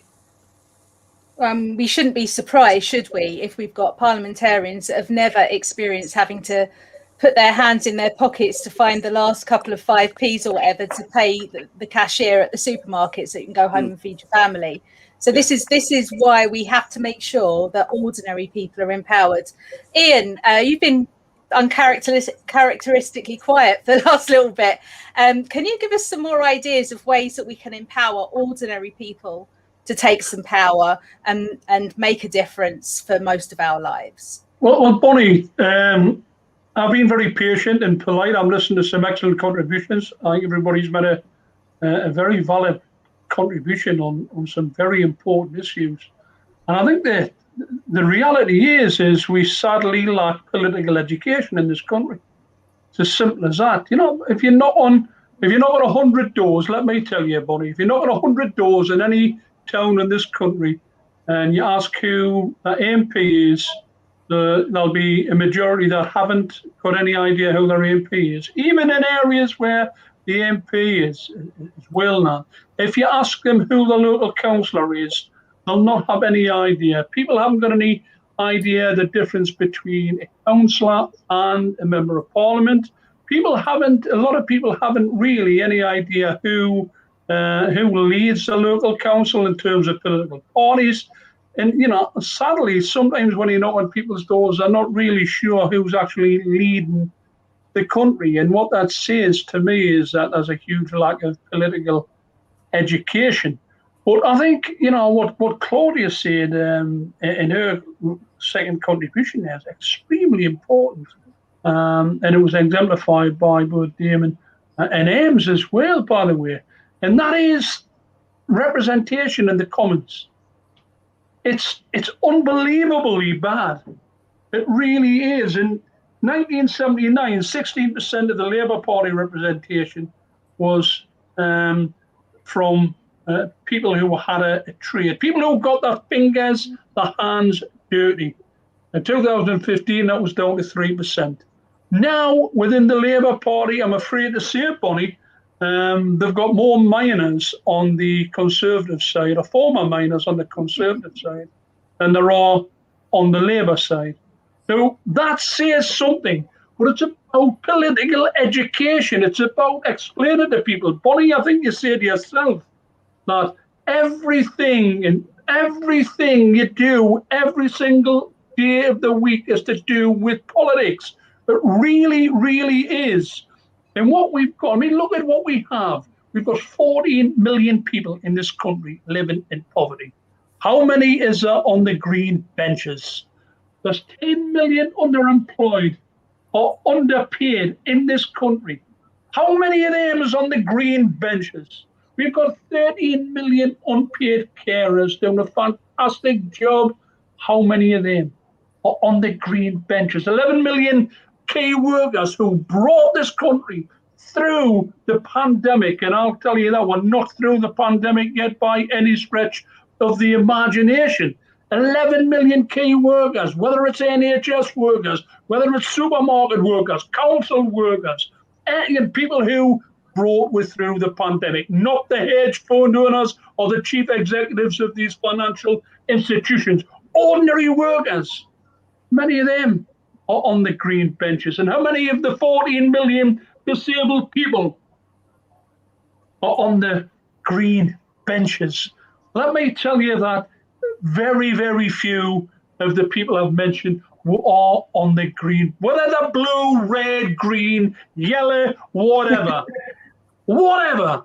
There's just a total lack of representation, community representation in the benches. You know what we have got? We've got people in the Commons who are still benefiting yet financially from the slave trade. How am I? This is 2021, and we've still got people in the Commons benefiting from the slave trade. That's the big issue in the Commons. We need to make sure that we've got more people representative of the community, people who look like, you know, like we do. We need more BAME representatives, more LGBT plus representatives, more disabled people in there. We need more people who have had, working experience. We've got key workers. We should absolutely have more key work. They brought us through the pandemic. They can take us through lots of very serious issues. We need community champions, Bonnie. We need people on them green benches from their own communities. People who stood behind ordinary people when the A&E's closing, when the factory's closing, when the pharmacy's closing, when the high street's being destroyed. Community champions who stood up for the people in their communities. And it is difficult, it really is, and that is the challenge which we've been discussing tonight. There's problems with, like candidate training, there's problems with selections, there's problems with people being able to finance a campaign. It's difficult for people, first of all, to gain that confidence to say that you can actually do this, and this is why, and then develop them all the way through to becoming a parliamentary candidate. And that goes for councillors as well. So there's lots of things that we need to be doing. And, I've got to say it again, I think it was Claudia that mentioned it. People on them green benches are making decisions about cladding on high-rise flats. They're making decisions on COVID-19. They're making decisions on cutting benefits to ordinary people, despite the fact that it's going to push another 800,000 people into poverty. They're making all these decisions without any experience at all. But one thing they know the consequences. The decisions they make, they know the consequences. If anything, for 1 minute, that the Tories are very much unaware of the consequences of cutting £20 from universal credit, because the impact assessment will have been done, and let me tell you, they'll know to the family how much money that people will lose. They'll know to the family on each street what distress it's going to cost. That's why we need ordinary people in there. That's why we need people in there who've got this experience. And we've got a hell of a challenge. It's got to be done together with the trade union movement and the Labour Party together. We've got this challenge to get more people in the Commons who have got these experience. Didn't mention, we need people who's been on benefits, people who's used food banks, people who's who have basically struggled through life. Are they not in a better position to make decisions and put their hand up and make contributions on ordinary people in ordinary communities like ours? Of course they are. So that should be the starting point. Look at the people who are making decisions. Look at why they're making these decisions. Understand that they're against us and always will be against us. And that's a starting point. We need to get a team together. And do we need all working class shortlists? I think so. Do we need a whole series of different types of shortlists for individuals? Community champions would be a favourite of mine, and that's the only way we'll ever gain back any sense, any semblance of true representation in the Commons. The whole system needs shaking up, doesn't it, really? I mean, to stand for Parliament as a working class person is such an enormous challenge. It's very expensive to run for Parliament. Most working class jobs will not give you 6 weeks off of work on pay to go off and knock on doors and try and get votes. Leaflets cost a lot of money. Just the whole process of standing for Parliament is massively expensive. And I think, you know, if we can build a more powerful trade union movement, perhaps what we could be looking at is trade unions deliberately going out of their way to ensure every member is educated in politics and every member has got the support they need so that they can stand for a position and make a real difference for the working class. Neil, I saw a comment come up earlier about any protests happening in Scotland coming up. So since that's your backyard, I thought maybe you could tell us a little bit about that. Well, yeah, I mean, there's a lot of people across the UK who seem to think that Scotland's some sort of left nirvana, and nothing could be further from the truth. The rates of COVID in Scotland are the worst in Europe at the moment. Absolutely appalling rates of COVID. The irony we have now is that the SNP government are about to call in the British Army to bail them out because the ambulance service is collapsing. We've just had stories this week of people waiting 20 hours on an ambulance, people dying. It's absolutely appalling. And, you know, this view that Scotland somehow handled COVID better than elsewhere, frankly, is just nonsense. What they have done, they present better, but it wouldn't be hard to present better than Boris Johnson. You know, a 2-year-old could present better than he does. But if we look at what's going on just now, since I left Parliament, we've established a not-for-profit social enterprise to do campaigning work with trade unions and community groups and the charitable sector, not anybody in the commercial sector. And we're working with the rail unions at the moment, as you know, Bonnie. And, you know, the 4 rail unions in Scotland, for the first time ever, the 4 unions are in dispute with ScotRail, Abellio ScotRail, who run the rail franchise. In fact, they're getting turfed out the rail franchise because their performance has been so abysmal. But they are targeting COP26 as for industrial action, quite rightly so, to exert the maximum pressure in delivering a decent pay rise for people who kept the railways running through COVID. And that's the same across the board. If you look at, I don't know if people saw that the drama on the other evening, Help, about the care sector. If you've not seen it, you must watch it. It is the most powerful piece of television I've seen in a long time. My mum is in a care home 100 yards from my house, and she has been all through COVID. And dealing with that and trying to deal with that and praying every day that she's going to be alive at the end of this has been unbelievably stressful. And the people working in those care homes experiencing that is just unbelievable. I don't know how they've got through it.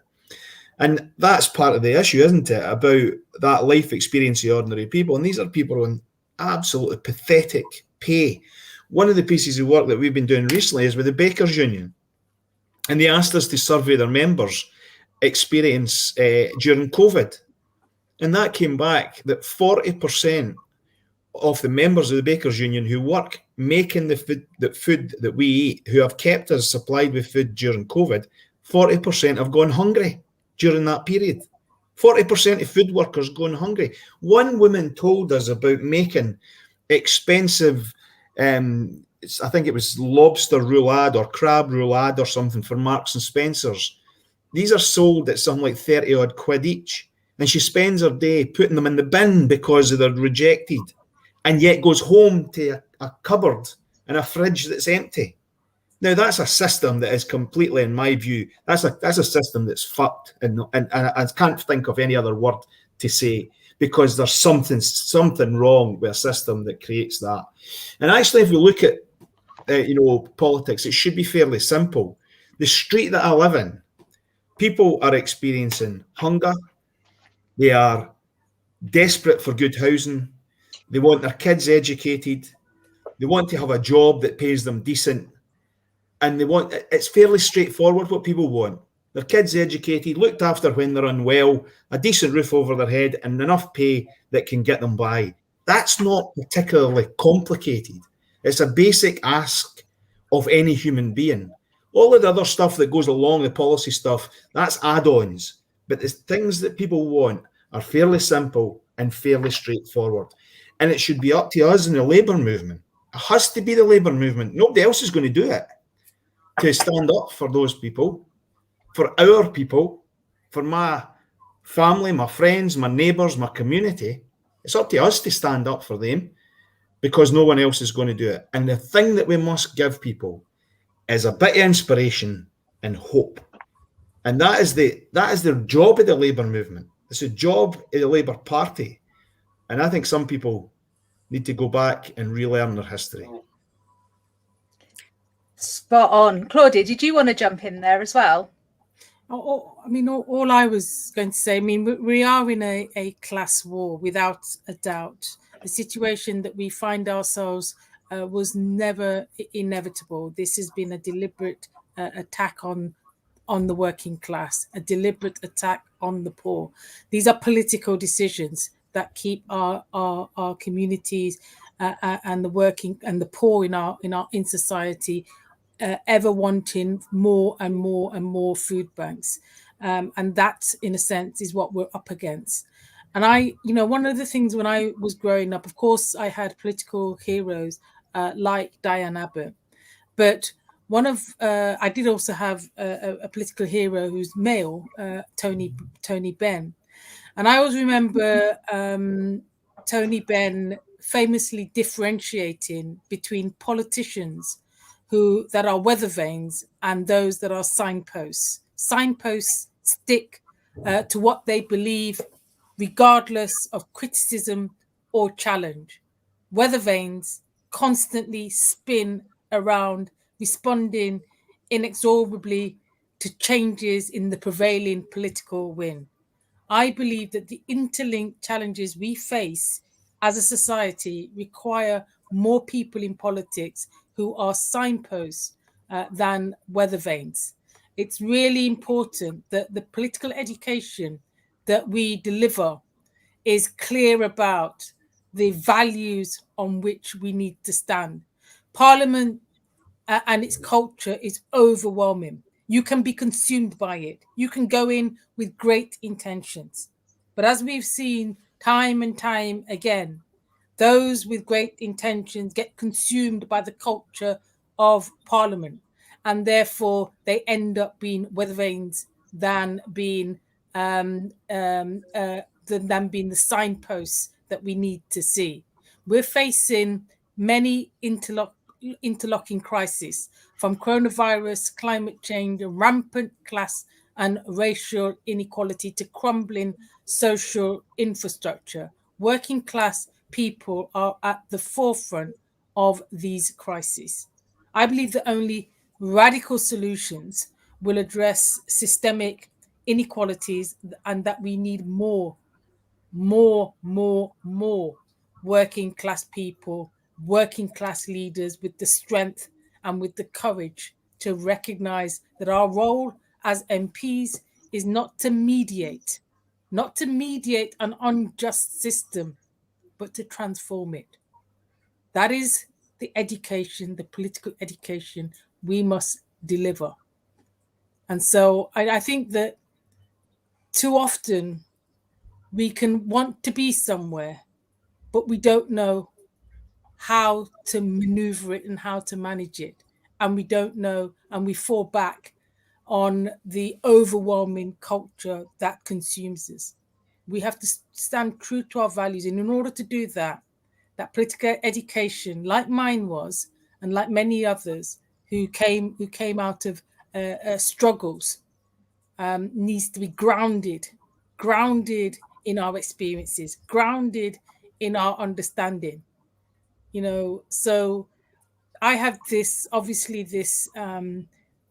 triple experience of not just being from a working class background, but somebody who's come from a black background, a racialized group, if you like, experienced racism, the cold face of racism, in a city that did not want, during my time, African, Asians, Caribbean people around. We're now the largest, most diverse. We are now the city where the minorities actually make up the majority. We celebrate our diversity.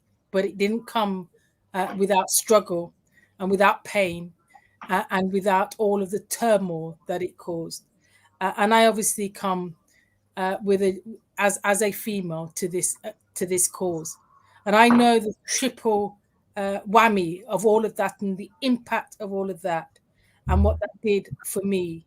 But if I didn't have the grounding of that experience, then I can't see what my point in Parliament is. My point in Parliament is to make change happen, to transform it. We're talking about transformational change, not change that is going to last 1 or 2 generations, but transformational change that is going to change the outcomes so that we are no longer living in a society where we're relying on food banks. I don't want to live in that society.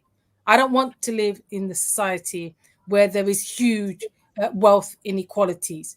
I don't want to live in that society. I don't want to live in a society where the global south suffers because of the greed of the West and they suffer from climate change. I don't want to live in a society where our first point of call is war, not peace.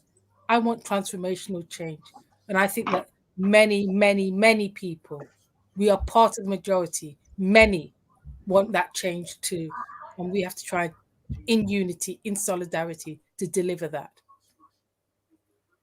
Wow, there's a rallying call.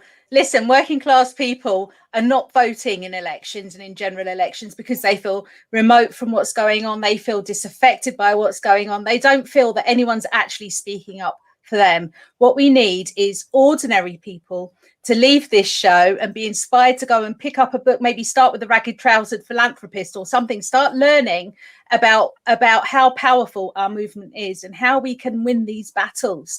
Join your union, get active, work in your local community, turn off your telly. You don't need your telly. Just watch socialist telly. And what we'll do is we'll try and deliver as much educational content as we possibly can to try and make sure everybody's informed and everybody's prepared to put their hands up and say, yes, I want to do that. I want to represent people like me. I want to make things better for people like me. Just ordinary people. We are ordinary people. We will do extraordinary things. But I will say thank you very much to everyone who's come on the show this evening, this panel and Jennifer's panel earlier. It's been wonderful speaking to you all. And thanks to everyone for watching. Have a good evening. Bonnie. Oh, yeah. Bonnie, just to say, educate, agitate, organise. Equality, justice, hope, aspiration and fairness are demands most moderate are. We only want the earth. Bravo. Thanks, Ian. Thank you, everyone.